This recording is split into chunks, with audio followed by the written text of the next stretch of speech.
एक पंडित जी रोजाना रामायण कथा सुनाते थे। लोग बहुत आनंद विभोर होते। पंडित जी का रोजाना का नियम था, कथा शुरू करने से पहले बोलते, आइए हनुमंत जी बिराजिए। हनुमान जी का आह्वान करते थे और फिर प्रवचन करते थे। एक वकील साहब हर रोज कथा सुनने आते।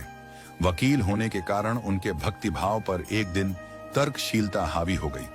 वकील साहब ने पंडित जी से पूछा, महाराज जी, आप रामायण की कथा बहुत अच्छी कहते हैं, हमें बड़ा रस आता है, परंतु आप जो गद्दी प्रतिदिन हनुमान जी को देते हैं, उस पर क्या हनुमान जी सचमुच विराजते हैं? पंडित जी ने कहा, हाँ, ये मेरा व्यक्तिगत विश्वास है कि राम कथा हो रही हो तो हनुमान जी अवश्य पधारते हैं। वकील ने कहा, महाराज, ऐसे बात नहीं बनेगी। हनुमान जी यहाँ आते हैं, इसका कोई सबूत दीजिए। आपको साबित करके दिखाना चाहिए कि हनुमान जी आपकी कथा सुनने आते हैं। महाराज जी ने बहुत समझाया कि भैया, आस्था को किसी सबूत की कसौटी पर नहीं कसना चाहिए, लेकिन वकील नहीं माना। हारकर पंडित जी महाराज ने कहा, हनुमान जी हैं या नहीं, उसका सबूत कल दिलाऊंगा।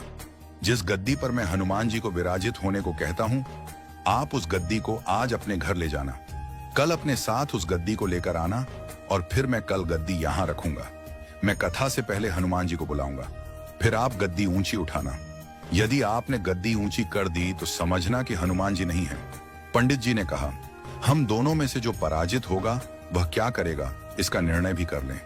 यह तो सत्य की परीक्षा है। वकील ने कहा, मैं गद्दी ऊंची न कर सका तो वकालत छोड़कर आपसे दीक्षा ले लूंगा। आप पराजित हो गए तो क्या करोगे? पंडित जी ने कहा, मैं कथा वाचन छोड़कर आपके ऑफिस का चपरासी बन जाऊंगा। अगले दिन कथा पंडाल में भारी भीड़ हुई। जो लोग रोजाना कथा सुनने नहीं आते थे, वे भी भक्ति, प्रेम और विश्वास की परीक्षा देखने आए। काफी भीड़ हो गई, पंडाल भर गया। श्रद्धा और विश्वास का प्रश्न जो था, पंडित जी और वकील साहब कथा पंडाल में पधारे। गद्दी रखी गई। पंडित जी ने सजल नेत्रों से मंगलाचरण किया और फिर बोले, आइए हनुमंत जी विराजिए। ऐसा बोलते ही पंडित जी के नेत्र सजल हो उठे।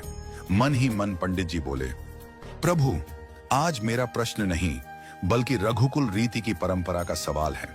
मैं तो एक साधारण जन हूं, मेरी भक्ति और आस्था की लाज रखना। फिर वकील साहब को निमंत्रण दिया गया, आइए गद्दी ऊंची कीजिए। लोगों की आंखें जम गईं। वकील साहब खड़े हुए।